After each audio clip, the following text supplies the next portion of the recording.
आगमन हुआ है। स्वाभाविक है, लोगों की रुचि जग जाती है कि संत का आगमन नगर में हुआ है, क्यों ना उनके दर्शन को चलें, कुछ प्रश्न को लेकर चलें, कुछ विचार सुनने की कामना लेकर चलें। इसी भाव से गांव के कुछ लोग शाम में मंदिर में गए। संत वहां बैठे थे। संत भी दो तरह के होते हैं, एक जो बिना कहे बोलते रहे और एक जो कहने पर भी ना बोले। कई बार ट्रेन में सफर करते हैं तो बहुत लोग तमाम तरह के सवाल शुरू कर देते हैं, प्रश्न शुरू कर देते हैं। कोई इधर से, कोई उधर से, कोई दाएं कोई बाएं से। अब कुछ लोग ऐसे होते हैं जो सबको घूम घूम के उत्तर देते हैं। कुछ संत ऐसे होते हैं जो चुप होते हैं, मौन होते हैं, उस वक्त तो कुछ नहीं बोलते। तो कई लोग कहते भी हैं कि कुछ नहीं जानता होगा इसीलिए चुप है, फिर भी संत ध्यान नहीं देते। वो सोचते चाहे जो बोलो मुझे कुछ बोलना ही नहीं। कुछ ऐसे होते हैं जो बिल्कुल हर एक सवाल का जवाब देंगे। कई बार हम लोगों के पास भी कॉल आ जाता है, यूट्यूब के माध्यम से जो लोग कुछ सुने रहते हैं तो फोन करते हैं कि हम ये सवाल कर रहे हैं, ये जानना चाहते हैं, इस शास्त्र में पूछना चाहते हैं, गीता के बारे में जानना चाहते हैं। तो तरुण सागर जी ने ऐसा क्यों कहा है, तो स्वामी रामदेव ने ऐसा क्यों कहा, अवधेशानंद गिरी जी ने ऐसा क्यों कहा। और जब उससे पूछा जाता है कहाँ घर में हो, नहीं अभी बाजार आए थे, 2 मिनट समय था, मैं सोचा थोड़ा फोन लगा पूछ लूं। अब स्वामी रामदेव ने क्यों कहा, ये सवाल तो उन्हीं से होना चाहिए, उसमें हमारा बीच में क्या। और 2 मिनट खाली समय मिला, प्रश्न कर लिए। तो बहुत से लोग होते हैं जिनके जीवन के प्रश्नों से कोई लेना देना नहीं होता, मन से उपजे हुए प्रश्नों से कोई संबंध नहीं होता है, चेतना से प्रकट प्रश्नों से कोई वास्तविक संबंध नहीं होता है। शास्त्र पढ़ने के बाद जो शंकाएं पैदा होती है, जो सवाल पैदा होते हैं, वो पूछते हैं। सदगुरु आचार्य श्री धर्मस्वरूप साहब जी कहा करते थे एक घटना अपने जीवन की, कि एक बार वो रामायण पर कुछ बोल रहे थे, बहुत जो उसमें बहुत सी अच्छी अच्छी बातें हैं। सदगुरुदेव जी सभी शास्त्रों पर बहुत अच्छा बोलते थे। तो एक बार रामायण के संबंध में बोल रहे थे, भगवान श्री राम की मर्यादा के ऊपर, कि किस तरह वो भाइयों के बीच प्रेम था, कैसे माता पिता की आज्ञा पालन करते थे, बहुत सी बातें हैं, कैसे मर्यादा पुरुषोत्तम कहलाए। सत्संग खत्म हुआ तो एक आदमी उनके पास गया और उसने कहा मुझे एक रामायण में शंका है। साहब ने सोचा कोई सार्थक बात करेगा। साहब ने कहा क्या शंका है। उसने कहा कि आप कह रहे थे जही गिरि चरण दिए हनुमंता, सो चली गए पाताल तुरंता। तो जब हनुमान जी जा रहे थे लंका और रास्ते में पर्वत मिला, तो पर्वत पर जब वो अपना पैर दिए, पहला पैर, तो वो तो पाताल में चला गया, तो वो दूसरा पैर कहां रखे थे। साहब ने अपना सिर पकड़ लिया, कहा रामायण में ज्ञान की इतनी सारी बातें हैं, भक्ति की इतनी बातें हैं, प्रेम की इतनी बातें हैं, पूरे रामायण में तुमको ज्ञान भक्ति प्रेम कहीं कुछ नजर नहीं आया। एक नजर आया कि हनुमान जी ने दूसरा पैर कहां रखा। तो अगर तुम्हें यह शंका है दूसरा पैर वो कहां रखे, तो तुम जैसे पाखंडियों के सिर पर रखे, और कहां रखेंगे। साहब इस तरह से जवाब दिया। तो बात सही है कि आदमी शास्त्र सुन लेता है, प्रश्न वही उटपटांग उसके मन में आता है। आदमी ग्रंथों को पढ़ता है, लेकिन ग्रंथ से वो सकारात्मक कुछ निकाल नहीं पाता, उन नकारात्मक विचारों को लेकर संत के पास प्रश्न करने चला जाता है। साहब ने कहा जब जीवन से जुड़े प्रश्न होंगे तो समाधान हो जाएगा, जब जीवन से जुड़े समस्याएं होगी तो समाधान संत के पास हो जाएगा। लेकिन अगर शास्त्रों के प्रश्न लेकर जाएंगे तो वो बोलेंगे नहीं, जो वाकई संत होंगे, क्योंकि वो बुद्धि के व्यायाम से ज्यादा कुछ नहीं है, एक्सरसाइज है। अब कहीं किसी शास्त्र में किसी ने कभी कुछ लिख दिया, आप उसको अभी जाके किसी से पूछ रहे हैं, हो सकता है उसने पढ़ा ही ना हो, आप कहेंगे कुछ नहीं जानता है, उस शास्त्र को नहीं जानता है, बात सही। लेकिन वर्तमान जीवन में जो समस्याएं हैं, वर्तमान जीवन में जो रोग है, उसे दूर करने का पूरा अनुभव संत के पास होता है। तभी तो साहब कहते थे, मैं कहता आखन की देखी, तू कहता कागज की लेखी, मेरा तेरा मनवा कैसे एक होए। तुम कागज में लिखी बातों को करते हो, मुझे उससे कोई लेना देना नहीं। मैं तो आंखों देखी बात करता हूं, मैं अनुभव की बात करता हूं, मैं तत्क्षण इसी क्षण जीवन की बात करता हूं। तुम पीछा पुराना नक्शा लेके घूम रहे हो, हम अभी की बात करते हैं। अभी सामने सूर्योदय है, इसका आनंद लो। 2 साल पहले, 5 साल पहले सूर्योदय कब हुआ नहीं हुआ, उससे क्या लेना देना। लोगों ने भी यही विचार किया कि कुछ जानना चाहिए। संत बैठे थे, लेकिन संत जो वहां मंदिर में बैठे थे, उनकी आदत ज्यादा बोलने की नहीं थी। पहुंचे हुए संत थे, पक्के संत थे। ये लोग 10-15 की संख्या में गए और संत से कहा, मैं आपसे कुछ जानने आया हूं, कुछ जानना चाहता हूं। संत चुप रहे। इन्होंने कहा, प्रभु कुछ बताएं, हम जानना चाहते हैं, और हम ये जानना चाहते हैं भगवान के बारे में। भगवान के बारे में बताएं, हम भगवान के संबंध में जानने आए हैं। संत ने कहा, अच्छी बात है, हम भगवान के संबंध में चर्चा जरूर करेंगे। पहले मेरा एक सवाल है, क्या तुम भगवान को जानते और मानते हो? जैसे ही संत ने कहा, क्या तुम भगवान को जानते और मानते हो, वहां जितने लोग गए थे कहा, हाँ हाँ बिल्कुल, हम जानते भी और मानते भी। संत ने कहा, फिर तुम मेरे से पूछने क्यों आ गए? जब तुम जानते भी हो, मानते भी हो, तुमने पहले ही तय कर लिया है कि तुम्हें सब जानकारी है ही, और तुम मान भी रहे हो, क्योंकि माना उसी को जाता है जिसको हम जानते हैं। फिर मुझे कष्ट देने क्यों आ गए? अच्छा भला मैं शांत था, जाओ जाओ निकलो, मैं नहीं बोलूंगा कुछ। लोगों ने कहा, बड़ी भूल हो गई, सच में जैसा सुना था वैसा ही। कोई और संत होता तो एक प्रश्न का 2 घंटे में उत्तर देता, ये तो तुरंत साइड निकल गए, ओ तुरंत आंखें बंद कर लिए, मौन हो गए। ये लोग फिर गांव चले गए। संत रुके 2-3 दिन। उसी बीच पहला दिन की बात थी। रात भर इन लोगों ने सोचा कि क्या किया जाए, इसे कुछ तो सुनना पड़ेगा। पहुंचा हुआ संत है, पहले ही दिन नकार दिए, कुछ बोले नहीं। हम लोग का लगता है उनके प्रश्न का उत्तर हम सही नहीं दे पाए, भूल हो गई। रात भर ये लोग विचार किए, खूब चिंतन मंथन किए। दूसरे दिन ये लोग अपना उत्तर बदल कर गए। सोच लिया कि आज तो कुछ सुनना ही सुनना है। अब पुनः संत के पास गए। संत से कहा, गुरुदेव अब मैं फिर तैयार होके आया हूं। तैयार होके आने की जरूरत उसी को पड़ती है जो भीतर से खोखला होता है। अक्सर कागज के फूल जहां भी लगाए जाते हैं उसमें सुगंधी नहीं होती, लेकिन खूबसूरत वो ज्यादा दिखता है बाहर से। एक जिंदा फूल काफी है जीवंतता के लिए, सौंदर्य के लिए, खूबसूरती के लिए, भले वो 5 मिनट के लिए जिंदा रहे। वे लोग भी तैयार होकर आए थे, बन-ठन कर आए थे वैचारिक रूप से। संत के पास गए, कहा, गुरुदेव मैं पुनः भगवान के बारे में जानने आया हूं। संत ने कहा, मेरा प्रश्न वही है। कहा, क्या? कहा, क्या तुम भगवान को जानते हो और क्या मानते हो? अब की बार वो लोग सीधे उलट गए। प्रथम बार उन्होंने कहा था, हाँ जानते हैं और मानते भी हैं। अब की बार उन सब ने एक साथ कहा, ना तो हम भगवान को जानते हैं और ना तो मानते हैं। संत ने कहा, तो जिस चीज को तुम जानते नहीं और मानते भी नहीं हो, तो उस संबंध में भी क्या बात करना? जब तुम पहले ही तय कर लियो हम उसको ना जानते हैं ना मानते हैं, फिर उससे जानना क्या? कहा, फिर भूल हो गई। इस संत बड़े चालाक है, कुछ बोलना ही नहीं चाहते। फिर संत आंख बंद कर लिए। वो फिर सोचने लगे, अब क्या करें। पुनः वापस वो लोग गांव गए, विचार किए। अब की बार फिर से थोड़ी तैयारी की, थोड़ी चालाकी, और तीसरे दिन पुनः आए। कहा, गुरुदेव मैं पुनः आ गया हूं, मुझे फिर से वही जानना है भगवान के संबंध में, और बिना जाने तो मैं लौटूंगा नहीं। संत ने कहा, ठीक है, तुम्हारी योग्यता भी तो पता चले कि तुम जानने योग्य हो कि नहीं।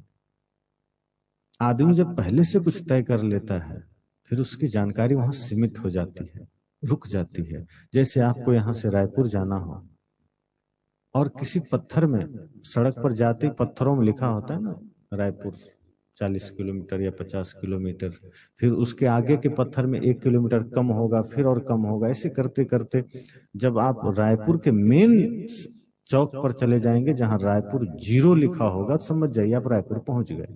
जब तक 1 भी लिखा है तो समझ जाइए कभी रायपुर से दूर है। अब जो आदमी यहां से मेन रोड पर जाए और किसी पत्थर में लिखा हो रायपुर 40 किलोमीटर, अब वो उसी पत्थर को सीने से लगा ले कि मिल गया रायपुर, अब क्या जाना, लिखा तो है यहाँ, तो क्या कभी रायपुर पहुंचेगा? वहीं बैठ जाएगा। जो वहीं मान लिया कि यही रायपुर है, तो वो रायपुर, असली रायपुर छूट जाएगा उसको। वही भूल वो लोग कर रहा था, असली तत्व से वो दूर रह रहा था। जहां कुछ नहीं है, कोरा, उसी को पकड़ के बैठा था, खोखला को पकड़ के बैठा था, पहले से ही तय करके बैठा था। जहां जिज्ञासा समाप्त हो जाती है, जहां हम पहले ही निर्णय कर लेते हैं, वहां हमारा ज्ञान ठहर जाता है, वहां हमारे समाधान भी रुक जाता है। वे लोग उसी भाव से संत के पास गए। संत ने कहा, मेरा प्रश्न पुनः वही है, क्या तुम भगवान को जानते हो, क्या मानते हो? ये लोग अब की बार बड़ी तैयारी से गए थे, बड़ी चालाकी से गए थे।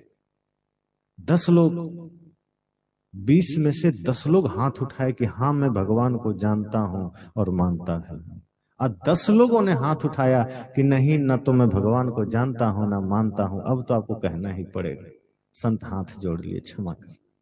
ये 10 लोग को जब पता है भगवान के बारे में और मानता भी है, तो तुम आपस में क्यों नहीं एक दूसरे को बता लेते? मुझे कष्ट क्यों दे रहे? खुद ही आपस में चर्चा कर लो, जाओ जाओ जाओ। वो लोग फिर सिर पर हाथ रखे कि संत कैसा है, बोलना ही नहीं चाहता। हम फिर चूक कर गए, हम फिर भूल कर बैठे। संत ने कहा, जब आधा जान रहा है तो वो आधा जो नहीं जान रहा है उसको बता दो, मेरे पास आने की तो कोई जरूरत नहीं थी। वो लोग गांव लौट गए और संत ने अपने डायरी में लिखा कि चौथी बार कोई नहीं आया। अब प्रश्न उसका खत्म हो चुका था, अब उसके पास कोई रास्ता नहीं था, अब वो कोरा हो चला था। शायद चौथी बार वो खाली होकर लौट आता, बिल्कुल प्रश्न को छोड़कर आ जाता, एक जिज्ञासु की भांति आ जाता, एक मुमुक्षु की भांति आ जाता, तो शायद उसका समाधान हो जाता, तो शायद ईश्वर के संबंध में वो जान लेता। लेकिन जब तक वो कुछ भी पहले से तैयारी करके आ रहा था, असंभव था। जब हम पहले से कुछ लेकर जाते हैं, जैसे गिलास में पहले से जल भरा है, आप उसमें दूध डालें तो जल जब तक उसमें रहेगा दूध बाहर ही गिरेगा। अगर पात्र में दूध डालना है तो पहले से भरे हुए जल को बाहर निकालना पड़ेगा। संत ने यही कहा था कि वो पहले से कुछ भरकर आते थे, पहले से कुछ तैयार करके आते थे, पहले से ही कुछ लेकर आते थे। मैं जो भी देता वो बाहर गिर जाता, इसलिए मैंने कुछ दिया ही नहीं। जिस दिन हम खाली होकर पहुंचना शुरू कर देते हैं, पहले से बनी हुई सारी मान्यताओं को बगल रख करके कोरा पहुंचना शुरू कर देते हैं, उस दिन संत का, गुरु का ज्ञान हमारे भीतर प्रविष्ट करता है, फिर वो संपूर्ण अंग को प्रभावित करता है।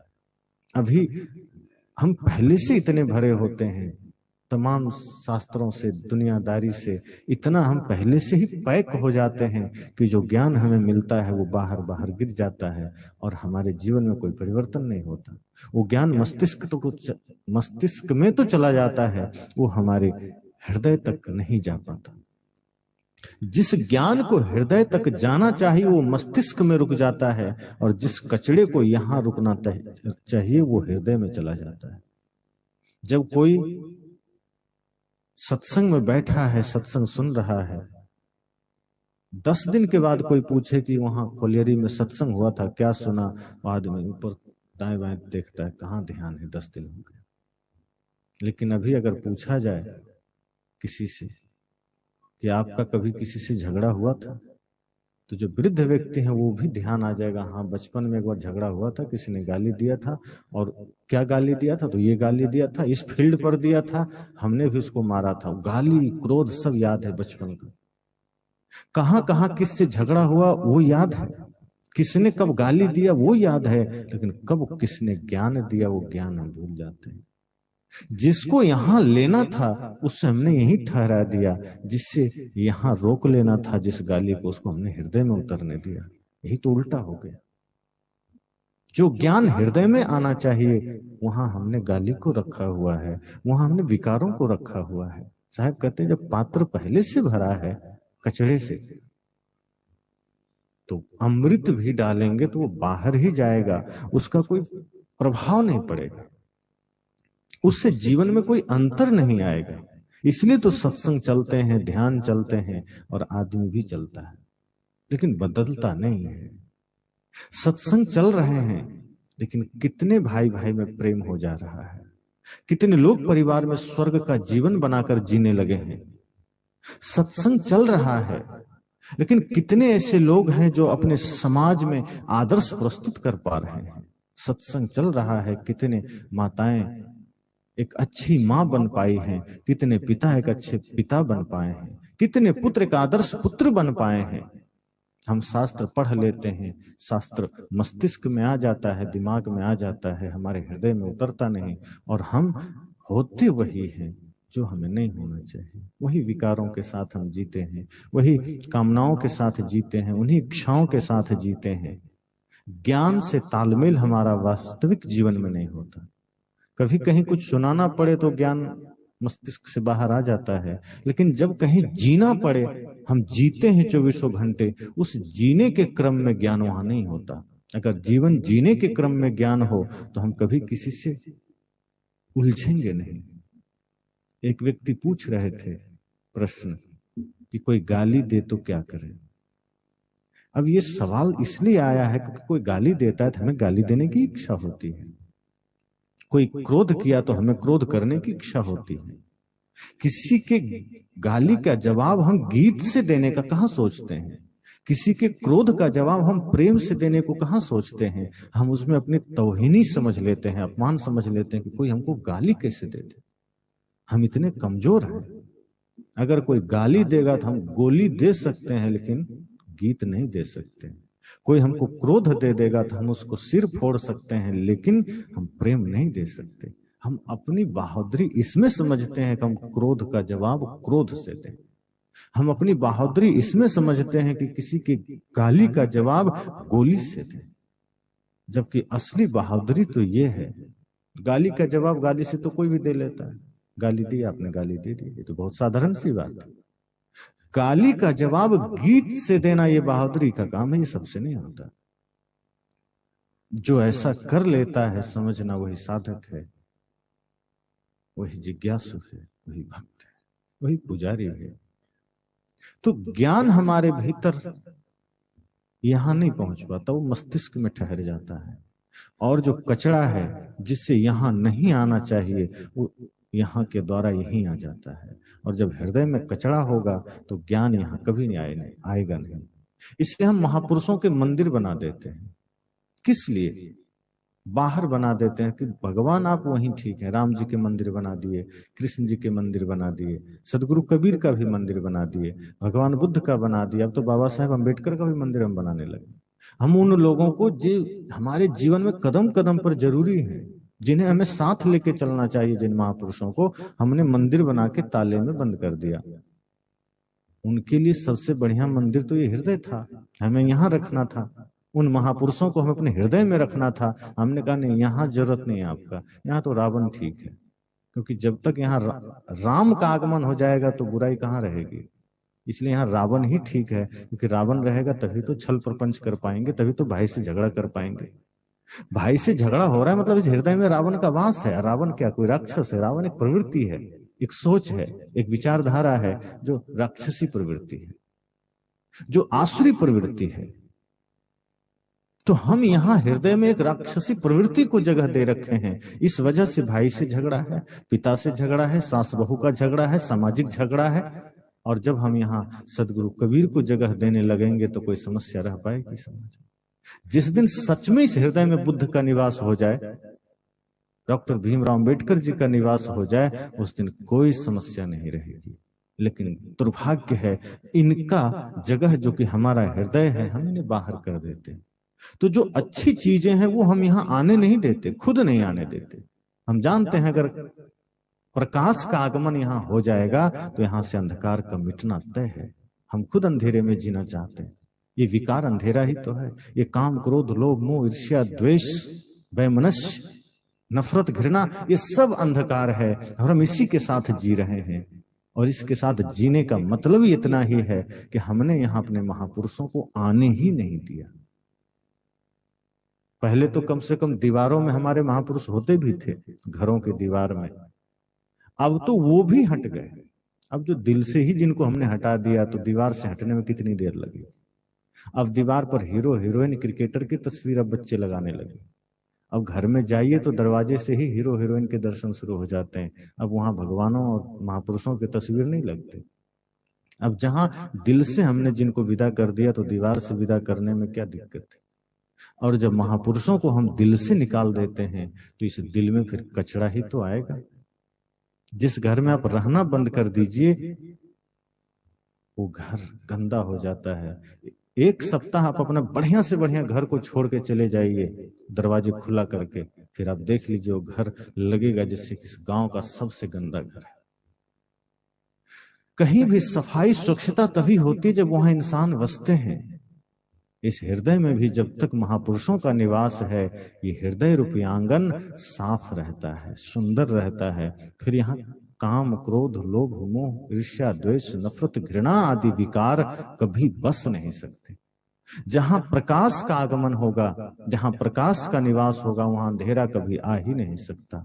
आज जो समाज में इतने सारे अंधेरे हैं, सबके दिलों में जो अंधेरे हैं, वो इसका प्रमाण है कि हमने महापुरुषों के लिए बाहर मंदिर बना दिया है कि आप वहीं रहिए, और मालिक बन गए मंदिर का ताला मार के। कभी कभी सोचता हूं तो लगता है कि आदमी भगवान से भी बड़ा है।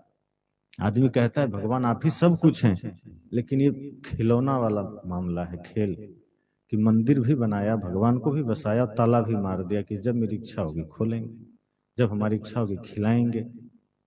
मतलब खुद मालिक भी बन गया। और उन्हें यहाँ बैठाना था तो यहाँ बुरी प्रवृत्तियों को जगह दे दिया। तो संत कहते हैं कि जब पहले से आप भरे होंगे कचड़े से, तो ज्ञान भी अगर हमारे ऊपर आएगा तो हम ज्ञान को भी साइड कर देंगे, उसे हम हृदय में आने नहीं देंगे। और जो चीज हृदय में, जो ज्ञान का आगमन हृदय में नहीं होगा, वो सिर्फ मस्तिष्क तक रह जाएगा, तो उसका प्रभाव नहीं होगा। और आज जो समाज में परिवर्तन नहीं हो रहा है, आज जो सामाजिक रूप से कोई बदलाव आप नहीं देख रहे हैं, इसका प्रमाण यही है। हम सुनते चले जाते हैं, सुनते हैं, सुनते हैं, और लोग इतना मान चुके हैं कि हाँ ये तो सत्संग है, 2 दिन सुनना है, सुनना ही पड़ेगा, निमंत्रण मिला है। इसी मंच के जगह ऑर्केस्ट्रा, नाच नौटंकी का मंच होता, इससे तेज बारिश होती थी, सब पर्दा हटाना पड़ जाता। कोलियरी ही नहीं, आसपास के गांव के लोग भी यहाँ आसपास खड़े हो जाते। कुछ में रुचि ज्यादा है क्योंकि वो कचरा है, और कचरा यहाँ लेने में सरलता हो रही है। पर ज्ञान को पचाना सरल नहीं। ज्ञान का आगमन हृदय में हो, ये सब राजी नहीं। आज ज्ञान की जिज्ञासु ही कम है, ना के बराबर है। हम सत्संग सुनते भी हैं तो बहुत कम उस भाव से सुनते हैं कि वो सत्संग हमारे समस्याओं का समाधान बन सके। बहुत कम हम इस भाव से सुनते हैं कि सत्संग हमारे प्रश्नों का उत्तर बन सके, कि सत्संग में जाने से हमारे जीवन में क्रांतिकारी बदलाव आ सके। जो घर हमारा नर्क मालूम पड़ता था, वो घर को हम स्वर्ग बना सके। जो जीवन हमें बोझ मालूम पड़ता था, वो जीवन को हम खुशी से जी सके। जिस मन में सदैव पीड़ा रहती थी, वो मन प्रसन्नता से भर सके। जिस जीवन में सदैव दुख का निवास होता था, वो घर भी सुख शांति से बीत सके, वो जीवन भी सुख और समृद्धि, शांति, समृद्धि, स्वास्थ्य से पूर्ण हो सके। ये ख्याल कम ही आता है। तो मैंने कहा कि जब पहले से हम कुछ तैयार होते हैं, कुछ भरे होते हैं, वहां फिर ज्ञान का आगमन नहीं होता। फिर वो जिज्ञासा बाहरी जिज्ञासा रह जाती है, वो प्रश्न बाहरी प्रश्न रह जाते हैं। फिर वो अंतर मन से उत्पन्न कोई प्रश्न नहीं होता। और जिस प्रश्न का संबंध आपकी आत्मा से नहीं है, आपके अंतर मन से नहीं है, जिसकी जागृति हृदय से नहीं हुई है, जो दिमाग से जागा है, जो प्रश्न कहीं शास्त्रों से आया है, उससे हमारे जीवन का कोई समाधान नहीं होता। अब एक आदमी पूछा, राजा दशरथ जी के समधी का क्या नाम है? तो जनक बोल दिया। फिर कहा, जनक जी के समधी का क्या नाम? अब वो वही खोज रहा है दिन भर, अब उससे कोई लेना देना नहीं है। अब जनक जी के समधी जी का भी नाम किसी तरह पता चल गया, मान लीजिए उनका कोई बेटा होगा या कहीं कुछ होगा। अब उनके पिता का क्या नाम है? वशिष्ठ जी के परिवार में खानदान का क्या नाम है? वो उन्हीं की जन्म कुंडलियां खोज रहा है। वो उन शास्त्रों को पढ़ करके जीवन के लिए कुछ सार्थक समाधान नहीं खोज रहा, वो पारिवारिक कुंडलियां खोज रहा है। उसे अपने ही दादा परदादा के बाद का नाम पता नहीं है, वो अपनी कुंडली ही नहीं जानता, वंशावली नहीं जानता, लेकिन वो रामकृष्ण के पीछे पड़ा है कि उनकी कुंडली निकाल सके, उनकी वंशावली निकाल सके। तो बहुत से लोग होते हैं जो इन सवालों में पड़े रहते हैं कि शास्त्र में ये बात है, इसमें ये बात है। ठीक है, लिखने वाले जब लिखे तो लिखी, कुछ अच्छा है तो ले लीजिए। साहब ने कहा, सार सार को गहे रहे दे असार बहा। अगर कुछ सही मालूम पड़ता है ले लीजिए, नहीं है छोड़िए। नफरत भी क्या करना? अगर किसी में कोई बुराई है तो नफरत भी क्या करना? अगर नफरत कर रहे हैं मतलब भीतर हमारे नफरत है तभी तो कर रहे हैं। अगर है ही नहीं तो हम नफरत कैसे करेंगे? हमारे भीतर जो होगा हम वही तो करेंगे। सुबह सूर्योदय होता है, हिंदू परंपरा में लोग प्रणाम करते हैं, जलाभिषेक करते हैं, और बिहार में तो छठ पूजा चलता है। सूर्योदय को भी और सूर्यास्त की भी पूजा होती है छठ पूजा में। लोग कहते हैं जब सूरज भगवान की उपासना करते हैं तो सुख, समृद्धि, शांति सब कुछ मिलता है, और जो सूरज भगवान की पूजा नहीं करेगा उसको सुख भी नहीं मिलेगा, समृद्धि भी नहीं मिलेगा, शांति भी नहीं मिलेगी। और सूरज भगवान हमारे हिंदुओं का देवता है, सूरज सबको जीवन देता है। अगर ये सच होता, सूरज हिंदुओं का देवता होते, ये सच होता, तो पाकिस्तान आदि में तो उगते ही नहीं कि हम तो हिंदुओं के हैं, पाकिस्तान में क्यों कष्ट करेंगे? नहीं, 57 मुस्लिम देश हो, कहीं दिखाई नहीं देते। पर यहां बात इतनी सी है कि सूर्य में सिवाय प्रकाश के कुछ भी नहीं है, सूर्य के पास सिवाय ऊर्जा के कुछ भी नहीं है, और जिसके पास जो है वो सबको वही देगा, उसके सामने अपना हो या पराए, सबके लिए हो न्याय। विभाग तो वो करता है, भिन्नता तो वो पैदा करता है जिसके हृदय में दोनों चीजें हैं। अपना कोई आया तो हम प्रेम दे रहे हैं, कोई अपना नहीं है तो हम घृणा दे रहे हैं। मतलब घृणा भी तो है हमारे भीतर, तभी तो हम दे रहे हैं। नल लगा है सड़कों पर, आप पूरे ग्रामवासी उस नल को खोलेंगे तो जल आएगा, बढ़िया शुद्ध जल आएगा। और आपके पड़ोस के गांव का कोई आदमी नल खोलेगा तो क्या आएगा? तो भी जल ही आएगा, नाली का पानी थोड़े आ जाएगा, कचरा गटर का पानी तो नहीं आ जाएगा, शुद्ध जल वही आएगा जो भरा है। टंकी में जो भरा है नल से वही आपको प्राप्त होगा, वही किसी को भी प्राप्त होगा। चोर भी अगर नल खोलेगा तो वही जल उसे मिलेगा, साधु खोलेगा तो उसे भी वही मिलेगा। हमारे हृदय में अगर सिर्फ प्रेम ही प्रेम है तो अपना भी सामने होगा तो हम प्रेम ही दे सकेंगे, कोई दूसरा आ जाएगा तो भी प्रेम ही दे सकेंगे। अगर हम नफरत या घृणा दे रहे हैं मतलब हमारे पास दो टंकी है, एक में प्रेम भी हम रखते हैं और एक में घृणा भी रखते हैं। तो हृदय में हमने उसे रखा है तब हम दे पा रहे हैं। संत कहते हैं हृदय में अगर आप दोनों रख रहे हैं मतलब प्रेम हो ही नहीं सकता। अगर घृणा है, हम सोचते हैं कि नहीं प्रेम भी है, तो प्रेम हो ही नहीं सकता, क्योंकि जहां घृणा है वहां प्रेम का कोई स्थान नहीं। कोई कहे यहां अंधेरा भी है, प्रकाश भी हो ही नहीं सकता। प्रकाश जहां होगा अंधेरा हो ही नहीं सकता। प्रेम प्रकाश है। अगर प्रेम हृदय में है, सत्य हृदय में है, भक्ति हृदय में है, तो वो प्रकाश है जहां किसी प्रकार का अंधेरा टिक नहीं सकता। तो नफरत भी क्या करना किसी से? अगर कोई पसंद नहीं है आपको, किसी का विचार पसंद नहीं है, उपेक्षा कर दीजिए, नफरत मत कीजिए। उपेक्षा में कोई नफरत नहीं, कोई घृणा नहीं, बस आप उसको नहीं पसंद करते, उपेक्षा भाव से देखिए। शास्त्र में दो शब्द आते हैं, अपेक्षा और उपेक्षा। अपेक्षा दुख का कारण है और उसी की उपेक्षा कर देना सुख का कारण है।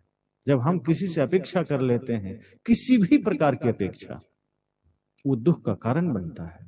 और जब हम सहज उपेक्षा का भाव कर लेते हैं तो न भीतर नफरत पैदा होती है, न दुख पैदा होता है, न किसी को बुरा लगता है। जैसे आप रास्ते में चलते हैं, चौराहा आ जाता है, आपको सीधे जाना है और दाएं और बाएं दो तरफ सड़क जा रही है, तो क्या आप दाईं और बाईं जिधर आपको नहीं जाना है, क्या उस सड़क से आप घृणा करते हैं, नफरत की, तुम इधर क्यों जा रहा, तू इधर क्यों जा रहा, मुझे तो सीधे जाना है। आप उधर ध्यान भी नहीं देते, आप इतना ही सोचते कि नहीं सीधे जाना है, कोई बात नहीं, हमें सीधे चल देना है, दाईं बाईं भी सड़क बनी है, जिसको उधर जाना है वो जाए। आप उन दो सड़कों से नफरत नहीं करते, आप उपेक्षा कर देते हैं कि मुझे इधर नहीं जाना, मुझे सीधे जाना। जीवन के चौराहे में भी जब ऐसे कभी विचार आ जाएं, ऐसे कभी लोग आ जाएं जो आपको पसंद नहीं है, जिसके पास आपको नहीं जाना है, आप उपेक्षा कर दीजिए, आगे बढ़ जाइए। साहब ने कहा जब भीतर पहले से हम भरे होते हैं, तैयार होते हैं, तो ज्ञान का आगमन हमारे हृदय तक नहीं हो पाता, वो सिर्फ मस्तिष्क में आकर ठहर जाता है, और जो ज्ञान हृदय तक पहुंचा ही नहीं, वो ज्ञान फिर किसी काम का नहीं होता। फिर वो, और मैंने कल कहा था कि वही ज्ञान अहंकार का कारण बनता है, वही ध्यान अहंकार का कारण बनता है, जो यहाँ हृदय तक न पहुंच पाए। इसलिए आज हमने वही किया है, सत्संग को हम हृदय तक आने ही नहीं देते, यहाँ पहले से ही बुरी प्रवृत्तियां मौजूद है। जिस दिन हम अपने महापुरुषों को हृदय में बसाना शुरू कर देंगे, माता पिता गुरु एवं अपने महापुरुषों को अगर हम हृदय में स्थान देना शुरू कर देंगे, तो इस हृदय में कचरा कभी टिक नहीं सकता। फिर यहाँ नफरत, घृणा, ईर्ष्या, द्वेष जैसे विकार टिक नहीं सकते, और ये प्रमाण आप देखेंगे जिस दिन से आप करना शुरू करेंगे। इसलिए मैंने कहा कि हम अपने भीतर जो पहले से कुछ भर रखे हैं उसे हम खाली कर दें। साहब ने कहा था ना कि मैं कहता आंखन देखी, तू कहता कागज की लेखी, मेरा तेरा मनुआ कैसे एक होई रे। तो जो आंखों देखी बात है, जो अनुभव की बात है, वही सत्य है, और शास्त्रों से जो हमने कचड़े इकट्ठा करके डाल लिया है, वो फिर हमें परेशान करते हैं, वो हमें दिक्कत देते हैं। लगता तो अच्छा है पर वो अच्छा नहीं है, वो और बंधन का कारण बनता है और उलझन का कारण बनता है। कई बार बहुत ज्यादा पढ़ना लिखना भी खतरे से खाली नहीं होता। जितना सीधा सरल आप रास्ता में जा सकते थे, आप कई बार अनुभव करेंगे जो रास्ता आपको मालूम है, थोड़ा मोड़ा भूल रहे हैं, तो आप उस पर सरलता से जा सकते हैं, लेकिन कहीं आप गूगल मैप खोल लिए, नक्शा मोबाइल में है ना, जीपीएस, तो कई बार जीपीएस आपको इतना उलझा देगा कि सही रास्ता में आप भटक जाएंगे। तो कई बार वो आपको और उलझा देता है, जाना हुआ रास्ता भी भटका देता है। इसलिए साहब ने कहा कोरा हो जाइए, और जब कोरा होंगे तो स्वतः वहां ज्ञान मौजूद है, उसे कहीं से लाना नहीं है। जब हम कोरा हो जाते हैं, स्वयं भीतर प्रेम मौजूद है, उसे कहीं से लाना नहीं पड़ता है। जो लाना पड़े वो फिर हमारा कहाँ रहा। प्रेम कहीं से लाना थोड़े है, सत्य कहीं से लाना है, नहीं लाना है, वो हृदय में है, भीतर है, वो आत्मा का स्वरूप ही है। जैसे मेहंदी के पत्ते में आप रंग कहीं से ला के नहीं भरते हैं, तोड़ेंगे पता नहीं चलेगा, लेकिन जब घिसेंगे, प्रतीक्षा करेंगे, लाल अपने आप दिखने लगता है, प्रकट हो जाता है, भीतर है वो। गाय के थन को आप ब्लेड से काट दीजिए, दूध कहीं नजर नहीं आएगा।